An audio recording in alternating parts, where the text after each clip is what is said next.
Boker Tov, Bezrat Hashem, on va entamer le 7e cours de Tanya et on va enfin finir le premier chapitre aujourd'hui pour attaquer le 2e chapitre du Tanya. Donc le cours est offert par Yaakov Mordechai pour l'élévation de l'âme de Moshe Rabbeinu et l'élévation de l'âme de Mordechai et Esther Ben Shushan Abira. Bezrat Hashem. Alors est-ce qu'on peut dire on va élever l'âme de Moshe Rabbeinu? Ouais, c'est un peu compliqué de dire ça, qu'on va élever l'âme de Moshe Rabbeinu. L'Amrod qui a écrit que quoi? Que depuis 3000 ans que Moshe Rabbeinu, il y a eu la Istalkut de Moshe Rabbeinu, étant donné que Dieu il est infini, tous les jours Moshe Rabbeinu continue à s'élever et à monter. Donc l'élévation de l'âme, on a toujours l'impression que c'est pour quelqu'un qui est parti, mais l'élévation de l'âme c'est aussi pour nous, un homme qui est ici aussi il s'élève, d'accord? Donc Bezrat Hashem, on commence le shiur avec ce qu'on a fini la semaine dernière. La semaine dernière on a dit comme ça. Gam midot atovot shebetevat kol Israël betoldotam kmo rachmanut binut chasadim baot mimena. On a expliqué les 4 fondements. D'ailleurs, celui qui veut un peu plus approfondir, il peut aller dans le Rambam Bilchot Yesodei HaTorah, Yesodei HaDaat, pardon, dans le chapitre 4 et 5. Là-bas, le Rambam, il explique les 4 fondements, donc le feu, l'eau, le vent et la terre, de en fait ce qu'on est composé nous, notre neshama, le monde entier. Et par rapport à ça, on va savoir Bezrat Hashem comment travailler. Maintenant, la Nekuda, elle est quoi? La semaine dernière, on a dit comme ça que un juif, à l'intérieur de lui, dans sa klipat noga, donc dans sa nefesh abamit, déjà dans son âme animale, il a déjà des bonnes midot. Ça, on aurait pu penser jusqu'à présent qu'il y a le bien, c'est la neshama, et le mal, c'est la nefesh abamit, l'âme animale. Il dit même l'âme animale du juif, elle est composée de bonnes midot, comme gmilut rasadim, le fait de faire du bien, et comme on a dit quoi d'autre? Rappelez-vous, Rachmanut, la miséricorde. Pourtant, là, le Admor Zaken ne va pas ramener la 3e notion qui est la baïchanout, on a dit, la honte, la timidité. Et pourquoi? Parce qu'en fait, le Maharsha, hein, il va nous expliquer que cette mida-là, on peut l'acquérir que si on étudie la Torah. Quand on étudie la Torah, alors aussi on devient un baïchan. Parce qu'en fin de compte, on voit bien que quand on n'étudie pas la Torah, notre peuple, Baruch Hashem, on est loin d'être baïchan, on est loin d'être timide. Et sur ça, on avait fini le cours la semaine dernière. Et pourquoi on a besoin de nous expliquer ça juste avant de finir la composition de la Nefesh Abamit, parce qu'on va rentrer dans l'âme divine, Bezrat Hashem. Pourquoi le Admor Hazaken il rajoute cette phrase-là? Tout simplement pour nous dire une chose qui est très importante. Jusqu'à présent, on parle d'un combat. On parle de choses qu'on va devoir faire face sur nos midot, sur nos traits de caractère. Mais là, il nous dit que, sache une chose, il y a des choses qui sont même pas un combat chez toi, c'est une nature chez toi. D'être miséricordieux et d'être bon et d'être aussi gmilut rasadim, c'est une teva chez le juif. Ça veut dire que s'il n'est pas comme ça, réellement, au fond de lui, voit si vraiment tout son arbre généalogique, il est vraiment comme il faut, parce que c'est très bizarre. Normalement, un juif, il est comme ça, il a ses midot là. Qui be Israël nefesh de klipa im klipat noga sheshba gam ken tov. Et là sur ça on va finir. C'est quoi la notion de klipat noga? On a dit que noga en fait en hébreu ça veut dire la lumière. Donc on a l'âme divine qui est appelée gdusha, la sainteté. On a en réalité l'autre partie qui s'appelle les 3 klipot atmeot. Et on a la klipat noga où là-bas se trouve aussi notre nefesh abamit, notre âme animale. Pourquoi elle s'appelle noga? Parce qu'elle aussi elle a de la lumière. Il faut juste savoir la dévoiler. D'accord? Est-ce que même les klipot atmeot, en réalité, elles sont séparées de Dieu? Les 3 forces de l'impureté, tout ce qui est impur? Non, parce que tout est créé par Dieu. Tout est en Dieu et tout est Dieu. C'est pour ça qu'on dit qu'en réalité, Akadosh Baruch Hu, c'est pas le roi du monde. Ouais, c'est en fait le monde, c'est lui. C'est pas seulement le roi du monde. C'est le roi du monde, il y a le roi et il y a le monde qui est séparé de lui. Mais en fait, tout est Akadosh Baruch Hu. Alors pourquoi il y a cette klipa? Pourquoi ça s'appelle la klipa? Pourquoi ça s'appelle la touma? L'impureté, tout simplement. Parce que là-bas, la lumière, on la voit pas. Et c'est exactement pareil dans la vie d'un homme. Dans la vie d'un homme, il va avoir soit la possibilité d'être dans la lumière, soit dans une situation où il voit de l'obscurité, mais il va rechercher la lumière, ou soit la situation où il est dans la touma, où là-bas aussi il y a de la lumière. Mais il ne la voit pas. Donc ça s'appelle klipa. C'est pour ça que ça interdit, c'est pour ça qu'on doit s'en éloigner. Donc chaque fois qu'en réalité dans ta vie tu vois la lumière, le or, alors ça s'appelle la gdusha. Quand tu es dans la touma, quand tu es dans l'impureté, tu ne vois plus cette lumière-là, tout est voilé. C'est pour ça que ça s'appelle l'obscurité. Le rocher s'appelle obscurité. D'ailleurs, c'est important de mettre le doigt sur l'obscurité parce que des fois, les gens en étudiant la Kabbalah, la Chassidut et la Pnimut Torah, Ils veulent montrer du doigt aussi le rocher comme de la lumière, ouais, de l'obscurité comme de la lumière, mais pour l'instant c'est de l'obscurité. Quand on voit que Mashiach il est toujours pas venu et qu'on essaye de dire que la galoute c'est bon, c'est déjà la Géoula, c'est déjà le dévoilement divin, alors tu t'es complètement gouré dans les notions. Oui, c'est vrai qu'en fin de compte, quand Mashiach il va venir, même l'obscurité, tu verras comment elle était une lumière. Même la Touma, même l'impureté, tu verras combien même c'était l'envoyé de Dieu. Le Yetzer Hara, c'était l'envoyé de Dieu pour que tu puisses avancer et travailler, d'accord? Donc c'est comme la musculation. Des fois, on a besoin d'obscurité pour pouvoir dévoiler les forces qu'on a à l'intérieur de nous. Ça s'appelle aujourd'hui l'obscurité qui sera une lumière quand Mashiach va venir. Et il ne faut pas confondre et dire que dès à présent, hein, l'obscurité et les lumières. Pourquoi? Parce que si on dit ça sur l'obscurité, alors on aura beaucoup de mal à comprendre c'est quoi la lumière. Il ne faut pas mélanger les notions, d'accord? Donc ça, on finit. Ve'im isod etz ada'at tov vera. Pourquoi? Parce qu'à partir du moment où Adam Arishon il a fauté, il a pris le etz ada'at tov vera. C'est-à-dire qu'il a tout mélangé. Il a pris le bien et le mal, et ça a fait une combinaison. C'est pour ça qu'on dit qu'il n'y a pas de bien sans mal, il n'y a pas de mal sans bien. Il n'y a pas de bien parfait, hormis pour les tzadikim. Et on le voit, des fois on a des bonnes kavanotes, on veut faire quelque chose de bien, et en fin de compte on se dit « Ah punaise, si j'avais su, je ne l'aurais pas fait de cette manière-là, pourtant t'as voulu bien faire. » Parce qu'à partir du moment où on a mangé cet arbre-là, toutes les notions elles se sont mélangées, et plus que ça, les notions elles se sont mélangées à l'intérieur de nous. La klipa, elle était à l'extérieur de nous, le nachash, le serpent, il était à l'extérieur de nous. À partir du moment où on a mangé, c'est rentré à l'intérieur de nous, et maintenant c'est là tout le travail. C'est pour ça que c'est Melachet Borer, Shabbat. Le Borer, c'est de séparer le bon du mauvais, et c'est le travail de notre vie. Les tzadikim, les Yetzer Hara, ils s'attaquent aux tzadikim? On a expliqué ça dans les cours précédents, qu'en réalité le tzadik il arrive à un niveau où il a tué son Yetzer Hara, où il n'a plus de Yetzer Hara, donc il s'attaque plus, il y a plus de lieu d'attaque. Leur niveau il est que de dévoiler la lumière, d'accord? Machen ken benefashot umot haolam em mishar klipot meot shen bahem tov klal כמו שכתוב בעץ חיים. Char mem tet perek gimel. Maintenant il faut s'arrêter sur ça. Ça c'est très important. Et après on va commencer le deuxième chapitre. Donc le juif il a été créé avec cette notion là nishmatique. Maintenant, un non-juif qui va prendre sur lui les 7 lois de Noé, ouais, ce qui s'appelle Sheva Mitzvot Bene Noach, il va passer à un niveau qui s'appelle aussi Klipat Noga, ce qu'on vient de parler jusqu'à maintenant, cette Klipat Noga de la Nefesh Abamit chez le juif, où il y a aussi du bien, où il y a aussi de la lumière. Pour ça, un non-juif, il va devoir prendre sur lui les 7 lois de Noé. D'ailleurs, il faut savoir que c'est une des campagnes que le Rabbi il a fait, de dévoiler les 7 lois de Noé. Plus que ça, le Rabbi il a dit, si on dévoile aux nations les 7 lois de Noé, en fin de compte, c'est eux qui vont nous pousser à construire le Beth Amikdash.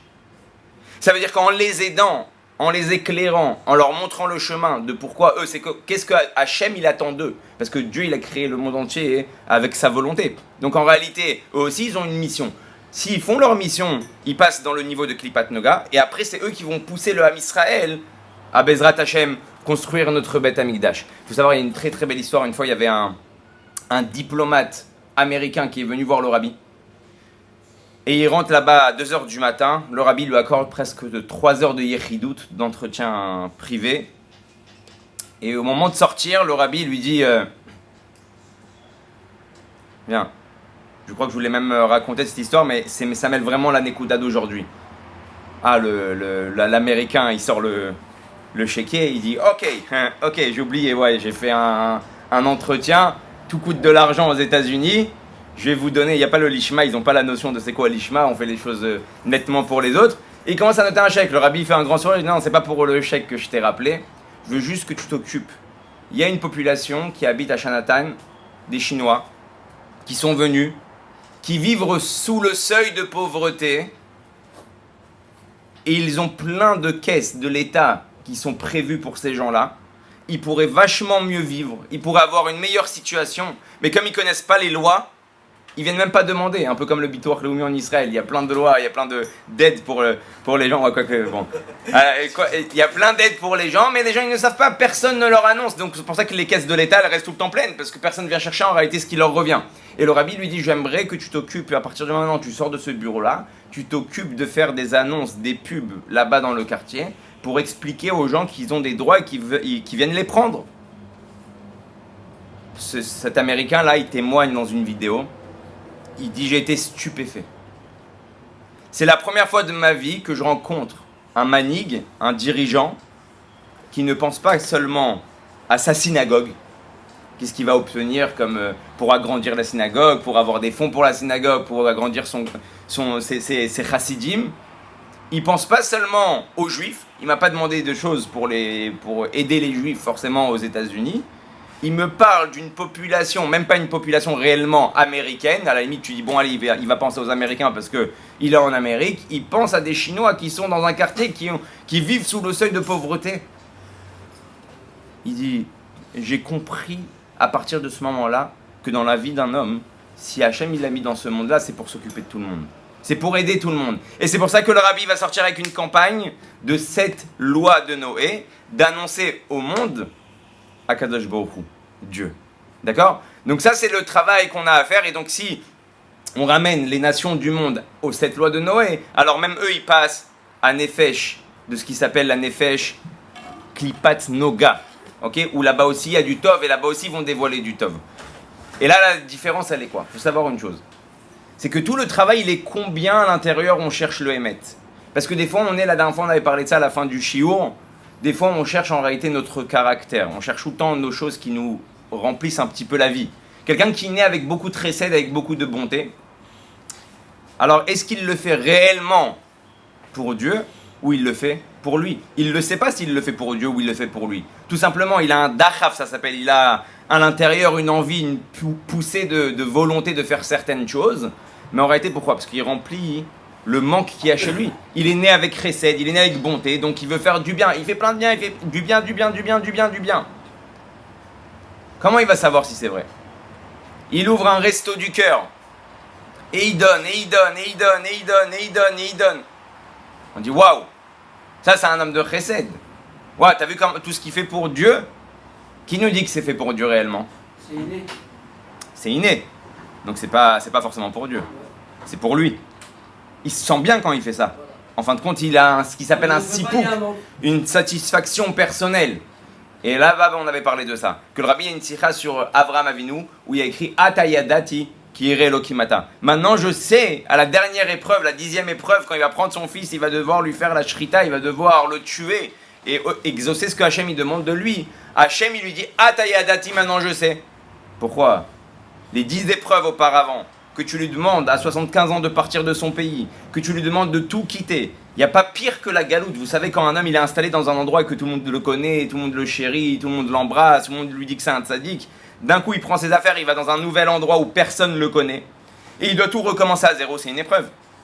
Même pour la parnassa, même pour le voyage, même pour la hatzlacha, la réussite qu'il va avoir dans le même endroit, personne ne lui promet rien, c'est pas une épreuve. Quoi, Avraham Avinu, il saute dans le feu. C'est pas une épreuve. Il saute dans le feu pour dire que tu existes, Hachem. Le rabbi dit non. Que quand il va arriver à la 10e mission, que la 10e mission c'est prendre son fils et de le tuer. Où là-bas c'est plus du chesed, c'est plus de la bonté. Là-bas on lui demande maaseh gvura, une action de rigueur, qui est le contraire même de toute son identité, de qui il est réellement, et qu'il est prêt à le faire avec le même enthousiasme. Dieu il dit maintenant je sais que même le chesed que tu fais, il est pour moi. Maintenant que tu es prêt à faire ça, aller dans le contraire de ton comportement pour moi, je sais que même quand tu fais des choses qui sont ton caractère et qui sont innées chez toi, elles sont réelles, elles sont vraies. Parce que tu es prêt à changer tout de suite de caractère juste pour me faire ma volonté, mon plaisir à moi. D'ailleurs c'est mode manienne, vous savez pourquoi on travaille aussi dur? Parce que quand Dieu il a créé le monde, il a écrit que la ahava docheket et abassar. C'est quoi la ahava? L'amour repousse la chair. Il y a un passage qui dit ça, c'est-à-dire quoi? Que ça repousse la chair, tout simplement. Quand tu aimes quelqu'un, ton corps il prend de la place, ouais. Quand tu aimes quelqu'un, alors tu as de la place pour lui. Quand tu ne l'aimes pas, il n'y a plus de place. On peut être dans un 50 mètres carrés. Si tu vois quelqu'un que tu n'aimes pas qui est rentré dans l'endroit, d'un coup tu te sens claustrophobe. Ouais, t'as l'impression d'être enfermé dans un ascenseur. Je peux pas, Rama. Ouais, il sort, il rentre, il bouge, il truc, il tourne sa tête. On dirait qu'il a plus de place. Ça va, il y a 50 mètres carrés, qu'est-ce qui se passe? Ahava docheket tabassar. Comme tu prends un couple, ouais, ou tu prends un papa avec ses enfants. Il aime ses enfants, donc même s'ils dorment avec lui dans le lit, ils sont 10, il trouve la place. il se sent pas enfermé. Il, à la limite, il est content, il les prend dans les bras, il y en a un devant, un derrière, un en bas, un peu de partout. Aval yesh makom, il y a de la place. C'est quand qu'il n'y a pas de place? Quand il n'y a pas d'amour. Quand il n'y a pas d'amour, tu peux avoir un lit de 2 mètres, sur 2 mètres, et tu as l'impression d'être enfermé. Et donc Hachem, pour l'amour de la création qu'il a fait, le monde et les Juifs et toutes les nations du monde, qu'est-ce qu'il a fait? Il a fait de la place, parce que tout était lui. Donc pour pouvoir créer quelque chose en lui, il a dû faire de la place. En faisant cette place-là, pour l'amour qu'il a envers nous, il a laissé la création du monde. Il a donné la place à la création du monde. Et c'est pour ça que tout le travail d'un être humain sur Terre, c'est aussi de faire la place à Dieu. Donc à chaque fois qu'on va vouloir faire une volonté propre, et on sait que des fois c'est le contraire de la volonté de Dieu, il faut qu'on soit capable aussi de faire de la place. Et ça, c'est Mida Keneged Mida. Et c'est ça qui fait plaisir à Hachem. Hachem, il va nous mettre dans des situations toute la journée où on ne va pas lui laisser de place. Où on n'a pas envie de lui laisser de place. Il y a ma place, il y a moi, je prends tout le terrain et il y a ce que j'ai envie de faire. Donc et là, au moment où je m'arrête et je dis, oh, Dieu a fait de la place pour moi dans ce monde-là, moi aussi je dois lui faire de la place. Moi aussi je dois lui laisser mon cœur. Moi aussi je dois lui laisser ma tête, mes volontés, mes pensées et tout ce qui va avec. Et donc là, c'est la preuve qu'en réalité, on fait Mida Keneged Mida de la même manière que Dieu il nous chérit, il nous aime. Alors nous, quand on fait ça, c'est ça qui fait plaisir à Dieu. Dire, ah, je leur ai laissé de la place, et eux-mêmes maintenant, on me laisse de la place. À la moment qu'il n'a pas besoin qu'on lui laisse de la place, parce qu'il prend déjà toute la place. Et quand Lavan il a dit Pini, tu t'avais c'est Chesed? C'est Chesed intéressé ou pas? Qui Lavan, il a dit les airs. On va expliquer ça après dans le Tanya que même dans le Chesed, justement, il y a le Chesed de la Klippa, il y a le Chesed qui vient des forces du mal, comme il y a le Chesed qui vient des forces du bien. D'ailleurs, Bezrat Hashem, on souhaite que le Ham Israël soit protégé. Une des Klippas de Ishmaël, c'est ce qui s'appelle la Chesed de Klippa. Il descend d'Avraham Avinu, donc il aussi a du Chesed. Chesed d'Avraham, c'est la Gdusha, c'est la bonté, donc il fait tout ce qu'on a dit. Le Chesed de la Klippa, il emmène à autre chose. Avraham Avinu, quand il donne du Chesed, quand il fait du Chesed, en fin de compte, il dit Anochi afar vaefer. Et Yaakov Avinu, il va dire Katonti mikol achasadim. Je suis trop petit par rapport à tout le bienfait que Dieu m'a donné. Si tu veux savoir, est-ce que tu es dans la bonté de la Touma ou la bonté de la Gdusha, c'est que plus Dieu il te donne, et plus tu es capable de t'annuler. Et plus tu te sens petit. Quand Hachem il te donne la tzlacha, la bracha, tout ça, et que tu fais que te la raconter, et que tu fais que enthousiasmer ton ego, c'est la preuve que tu es dans Chesed d'Ishmaël. Le Chesed d'Ishmaël, c'est ça. Plus je reçois, et plus je me sens présent et existant. Le Chesed d'Avraham, c'est plus je reçois et plus je m'annule. Et c'est exactement ça. Donc en fait, dans la vie d'un homme, s'il veut savoir dans quel Chesed il se situe, il voit est-ce que tous les bienfaits que Dieu lui a donnés, ça l'emmène à une abnégation de soi-même, à une annulation de soi-même, ou ça l'emmène au contraire à ce qui s'appelle l'égoïsme.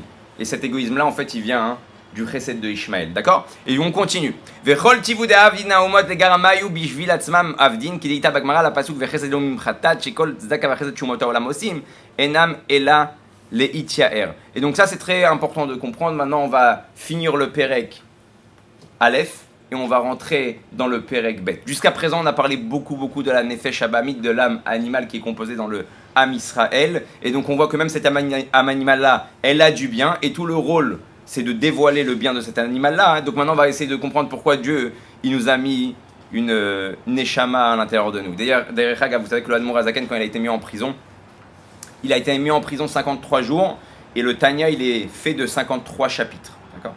Sur chaque chapitre, ouais, il a pris un jour de prison chez les Russes, chez les communistes. Et là-bas il y avait un choker, donc un enquêteur qui était très intelligent, un non-juif, qui venait lui poser des questions tous les jours. Un jour il rentre chez le Admor Hazaken, il lui dit je vois que tu écris énormément sur le Nefesh, sur l'âme de l'homme, sur l'âme du juif, sur l'âme du non-juif, sur le monde, comment il est créé. Je vais te poser une question. Au début de Bereshit, il y a écrit que Hachem, quand Adam Arishon il va fauter, il va lui poser la question Ayeka. Où tu es? Là-bas, Rashi dit quoi? Il dit Hachem, il a voulu l'ikanes ito bedvarim. Il n'a pas voulu le choquer. Ouais, c'est comme quand tu appelles quelqu'un, tu veux régler les comptes, tu lui dis salut, ça va, tu vas bien? T'es où là par hasard? J'aimerais bien te rencontrer. Tu aurais pu lui dire ah, tout de suite l'appeler et t'exciter sur lui. L'ikanes ito bedvarim. D'abord, tu ouvres le bal, tu parles, tu dis bonjour. Et donc, il dit à Adam Arishon, Ayeka. Le non-juif là-bas, le choker, l'enquêteur, il dit au Admor Hazaken, me donne pas l'explication de Rashi, je la connais. L'explication de Rashi, que Hachem il a voulu ouvrir avec un bonjour, un comment tu vas, où tu es. Avec la forme. Ouais. Il lui dit, le Admor Hazaken, il ferme les yeux, il le regarde, il lui dit, Ayeka, où tu es. C'est pas la question que Hachem il pose à Adam Arishon. Parce que dans Adam Arishon, il y avait tout le monde entier, il y avait tout le Ham Israël en réalité. Ayeka, c'est Hachem, il te pose cette question-là tous les jours. Dans ce monde Où tu en es. C'est pas où tu es, c'est où tu en es. Qu'est-ce que tu as œuvré? Qu'est-ce que tu as donné? Qu'est-ce que tu as fait jusqu'à présent de ta vie avec les forces que Dieu il t'a données? Et là, il le regarde et lui dit exactement son âge à la personne. Je crois, il lui dit, comme quelqu'un qui a 52 ans, il le regarde dans les yeux. Et il lui dit, et Hachem et Dieu, il lui pose la question, où tu en es? Et là, il est devenu blanc. Il a compris qu'il avait affaire à un homme mystérieux.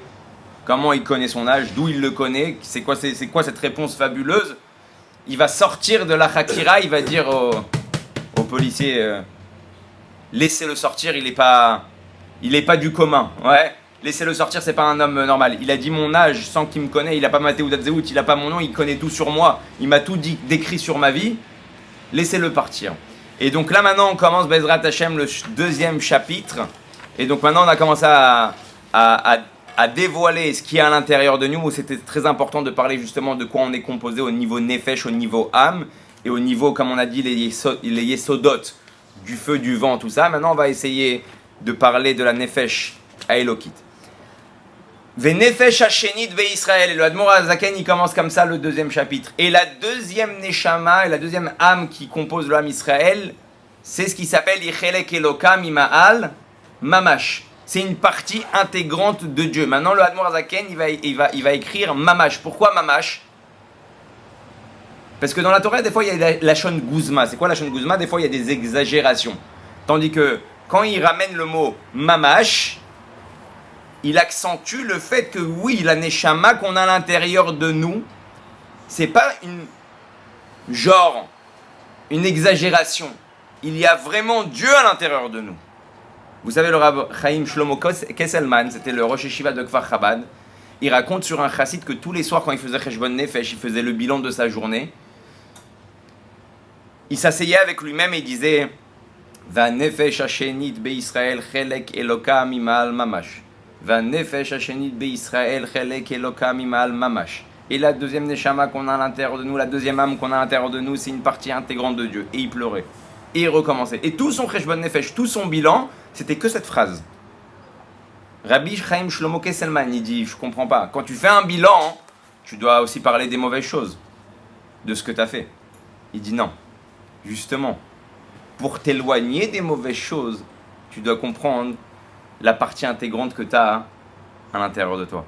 Quand tu comprends que tu as Dieu à l'intérieur de toi, alors tu comprends combien tu dois t'éloigner de tout le reste. Si je suis focalisé que par le mal, je resterai toujours dans le mal. Parce que je vais devoir combattre avec le mal. Comme on a dit, que Amitnavel, Imamenuval, Bitnavel Beatzmo, celui qui fait un combat dans de la boue, il va sortir sali de ce combat-là. Quand il vient et on te rappelle, tous les soirs avant de dormir, tu te dis, à l'intérieur j'ai une Neshama, à l'intérieur j'ai une Neshama, à l'intérieur j'ai Dieu, qui est avec moi, omniprésent, qui est partie intégrante de ma vie, qui est moi en réalité. Alors tu comprends automatiquement de quoi tu dois t'annuler. Maintenant, il faut savoir c'est quoi ce Inyan de Nefesh. On sait que l'âme divine se dévoile chez l'homme à l'âge de 13 ans. Maintenant, c'est quoi un Nefesh? C'est quoi une âme? Vous savez qu'il y a Kamadinim, il y a plusieurs explications. Par exemple, quand, Chas de Shalom, un bébé met en danger sa maman, alors automatiquement, on prévoit de sauver la maman par rapport au bébé. C'est ce qui est logique. Si la maman, pendant la grossesse, on lui annonce que Chas de Shalom, 1, 2, 3, 4, ça va peut-être lui engendrer de perdre la vie à la maman, alors on fait passer la maman en premier. Par contre, il y a une chose où on ne peut plus faire passer la maman en premier. Il y a écrit que quand la tête du bébé elle sort et qu'il a déjà commencé en réalité à respirer, le nefesh il est rentré. Et là, il n'y a plus de différence entre la maman et le bébé. À partir du moment où ça devient une nefesh chaya, ça devient une âme vivante, ça devient quelque chose de vivant, celui qui vit, c'est celui qui restera.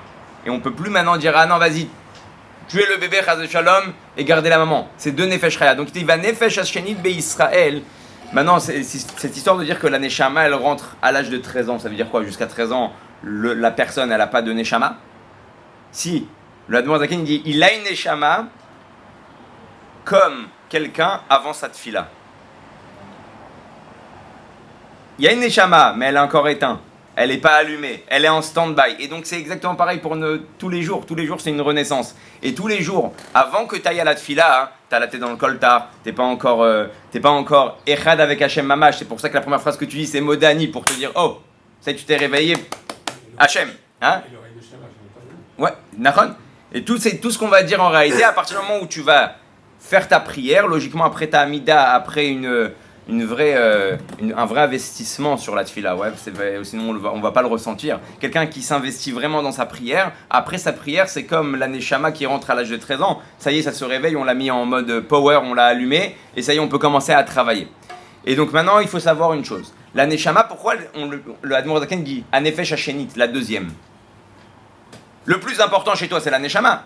Donc pourquoi tu me l'appelles deuxième? Parce que vraiment elle est secondaire. Déjà, comme on vient de dire, elle rentre en deuxième. D'abord, il y a la nefesh abamit et ensuite la nefesh elokit, l'âme divine, elle se met en marche. Mais c'est toujours la nefesh abamit qui est toujours présente d'une manière dévoilée. Et la deuxième chose, ça c'est quelque chose qui est très important, c'est que la neshama ilotzricha tikkun. La neshama, elle n'a pas besoin de réparation. Elle n'est pas descendue sur terre pour se réparer elle-même. Elle est descendue sur terre pour réparer justement notre corps. Et donc en fait, c'est pour ça qu'elle est secondaire par rapport au vrai travail du pourquoi on est venu ici. Vous savez, une fois, il y avait une femme qui a écrit au rabbi qu'elle avait des problèmes de shlom bayit. Chose qui arrive. Ouais. Qu'il avait des problèmes de shlom bayit. Et le mari aussi, il écrit au rabbi qu'ils ont des problèmes de shlom bayit. Et au bout de quelques lettres, l'homme, il écrit au rabbi, j'ai une bonne nouvelle. J'ai une très bonne nouvelle. C'est que Baruch Hashem, les problèmes de Shalom Bayit se sont atténués, se sont estompés, et d'une manière extérieure, ouais, il dit bien extérieure, ça semble bien. Ouais. En fin de compte, il dévoile quoi? Qu'au niveau intérieur, c'est pas encore ça, mais extérieurement parlant, c'est bon. Il n'y a plus de disputes, les enfants, ils voient plus le balagan, les gens, ils voient plus de cris et d'engueulades. À l'intérieur, il y a encore des séquelles, il y a encore des problèmes, mais bon, on travaille sur ça aussi.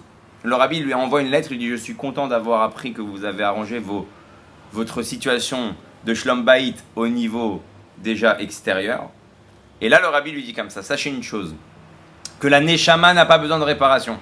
Et que toutes les Neshamot qui sont dans ce monde-là, c'est juste qu'ils sont revenus sur terre pour finir une réparation. Et là, le rabbi lui dit « Dans une autre vie, vous avez eu des problèmes de Shlom Bayit. Et vous êtes revenu sur terre pour régler ces problèmes-là.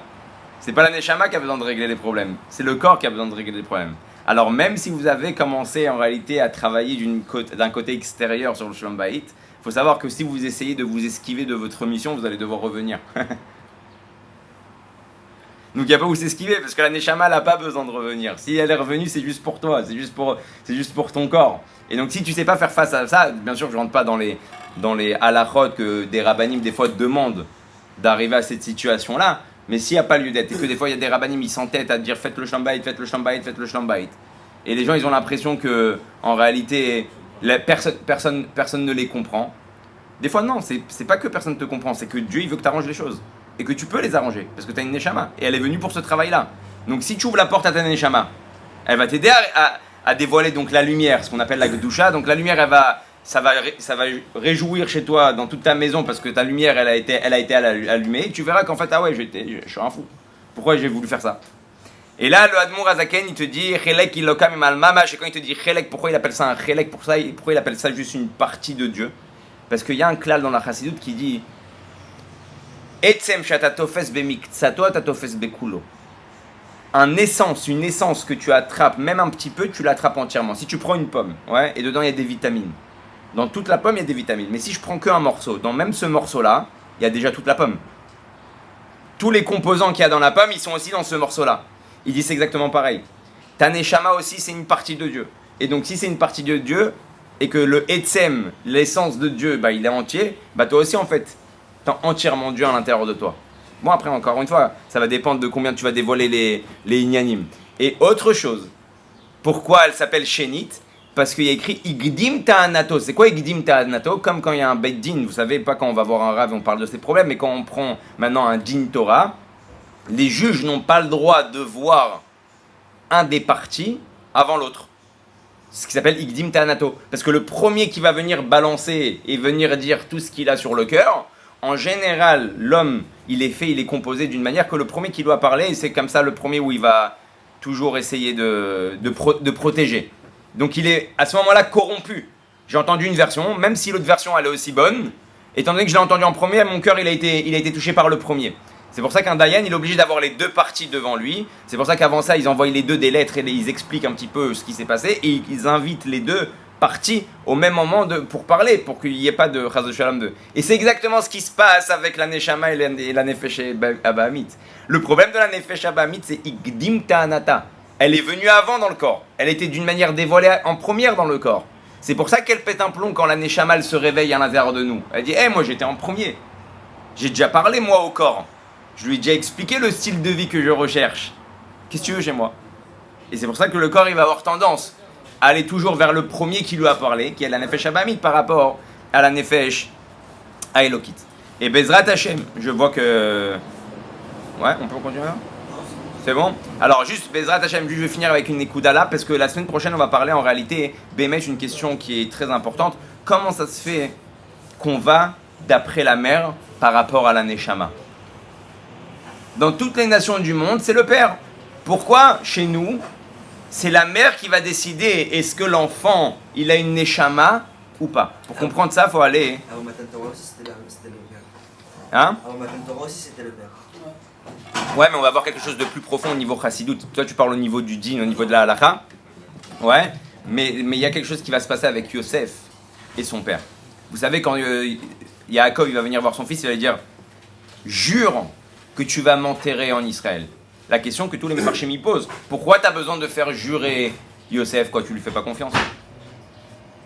T'as peur qu'il s'est assimilé? Yosef a Tzadik, il s'appelle Tzadik. Tu lui dis, mon fils, enterre-moi en Israël, il va t'enterrer en Israël, surtout qu'il a le pouvoir de le faire. Parce que sinon, je serais sorti. Hein? Sinon, je serais jamais sorti.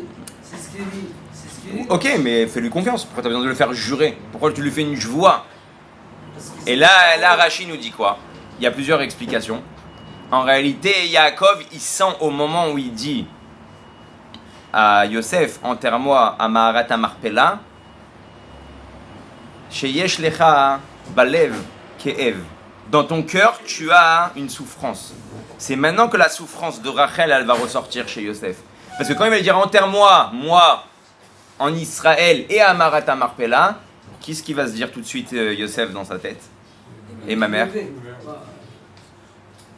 Ma mère, tu l'as enterré Baderech. Tu l'as enterré à Shrem. Tu t'es pas cassé la tête à l'emmener à Maharat Marpella. Et là, il y a quelque chose de très étrange. Il y a le Sforno, il y a le Riskouni, il y a aussi Rashi. Il y a un pirouche qui dit que Yaakov, en réalité, pourquoi il a enterré Bémet Rachel Baderer? C'est un pirouche qui est compréhensible. Il dit, écoute, j'étais avec les enfants, le troupeau, les bébés, les mamans, retourner au niveau logistique, retourner au niveau technique jusqu'à Maharat Marpella, ça aurait pu les mettre en danger. Donc j'ai pas eu le choix. Il y a un autre pirouche qui dit que Yaakov Nafal Berucho. À ce moment-là, il était tellement perturbé par la situation. Vous savez, quand un homme il est en dépression ou quand un homme il prend Chaz v'Shalom une épreuve, des fois le nefesh il suit pas, il a plus les forces, des choses qu'il aurait pu faire s'il était saméar. C'est pour ça que Simpra pour Etzet Gader, la Simpra elle va au-dessus des limites. Quand t'es pas saméar, t'as du mal à faire des choses. Et à ce moment-là, quand elle est partie, c'était la femme que j'ai toujours aimée, c'est la femme que j'ai toujours plus aimée que tout. Elle est partie devant moi, j'ai perdu mon fils, j'ai perdu toi, je l'ai perdu à elle, je me retrouve avec un bébé qui s'appelle Binyamin, J'avais tellement pas le moral que je l'ai enterré Bamakom. Rashi, qui n'est pas son derer d'expliquer le Midrash, il ramène le Midrash. Il dit que Rachel, en réalité, elle a voulu être enterrée là-bas pour une raison. Pour ses enfants.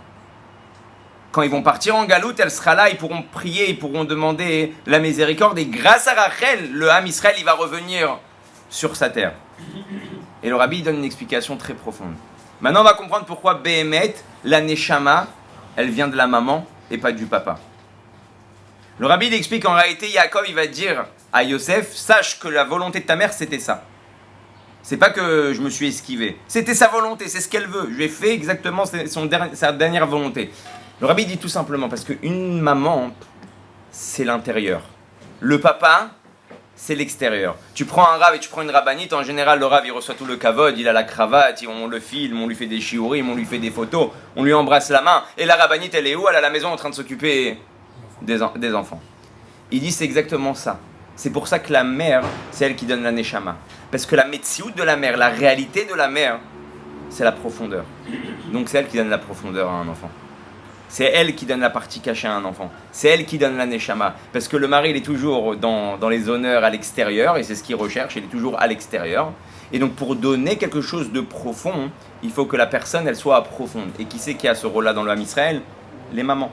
Les mamans, elles vont donner la partie cachée à l'enfant. Les mamans, elles vont donner en réalité les forces de l'âme à l'enfant, les choses qu'on ne voit pas à l'extérieur. Et c'est ça qu'il dit à Yosef. Il dit ta maman, c'était quelque chose de profond. Elle ne cherchait pas ni Marata Marpella, ni les honneurs, ni quoi que ce soit. Elle cherchait une chose, c'est ses enfants. C'est leur neshama. C'est qu'ils puissent revenir en Eretz Israël. C'est qu'ils puissent avoir la miséricorde de Dieu, qu'ils puissent prier. Et c'est pour ça qu'elle est enterrée là-bas. Et c'est pour ça qu'on comprend maintenant Bezrat Hashem et qu'on va entamer le deuxième chapitre la semaine prochaine, que la neshama, elle passe d'Afka par la maman et non pas par le papa, parce qu'elle nous donne ces forces-là intérieures, qu'il n'y a que la maman qui peut nous les donner. Sheye, Shavuot Tov, Bezrat Hashem, Shabbat Shalom on peut dire, et on se verra la semaine prochaine, Bezrat Hashem.